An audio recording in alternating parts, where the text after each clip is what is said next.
கன்னியாகுமரியில் பெய்து வரும் தொடர் மழையால் பேச்சிப்பாறை பெருஞ்சாணி அணைகள் நிரம்பிய நிலையில் கரையோர மக்களுக்கு எச்சரிக்கை விடுக்கப்பட்டிருக்கிறது.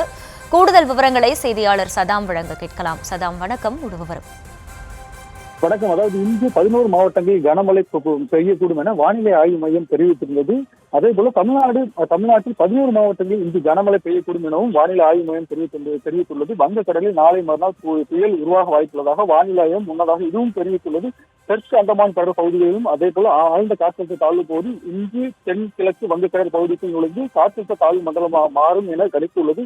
இந்த நிலையில் கன்னியாகுமரி மாவட்டம் அதே போல தென் மாவட்டங்களில் பல்வேறு மாவட்டங்களில் ஒரு கடந்த சில வாரங்களுக்கு மேலாகவே கனமழையானது கொட்டி தீர்த்து வருகிறது. அதே போல இன்று ஒரு சில மாவட்டங்களுக்கு சிவப்பு நிற எச்சரிக்கையும், குமரி மாவட்டத்துக்கு ஆரஞ்சு நிற எச்சரிக்கையும் விடுக்கப்பட்டுள்ளது. கன்னியாகுமரி மாவட்டத்தை பொறுத்தவரை கடந்த ஒரு வாரங்களுக்கு மேலாக மேற்கு தொடர்ச்சி மலையும் சரி, கடலோர மாவட்டங்களும் சரி, மாநகராட்சி உள்ளிட்ட பல்வேறு பகுதிகளும் சரி கனமழை கொட்டி தீர்த்து. இந்த நிலையில் கன்னியாகுமரி மாவட்டத்திற்கு உட்பட்ட இந்த பேச்சிப்பாறை பெருஞ்சாணி அணைகள் உச்ச அளவை எட்டியுள்ளதை தொடர்ந்து பேச்சிப்பாறை அணையிலிருந்து உபரி நீர் திறக்க உள்ளது. இதனைத் தொடர்ந்து வெள்ள அபாய எச்சரிக்கை விடுக்கப்பட்டுள்ளது. கோதையாறு, பரளியாறு, குளித்துறை, அதே போல தாமிரபரணி ஆறு கரையோரம் வசிக்கும் மக்கள் பாதுகாப்பாக இருக்கும்படி மாவட்ட நிர்வாகம் அறிவித்துள்ளது. தொடர்ந்து இந்த பெய்து வந்த கனமழையின் காரணமாக மாவட்டத்தில் மக்களின் அன்றாட வாழ்க்கை சிறிதளவு பாதிக்கப்பட்டுள்ளது.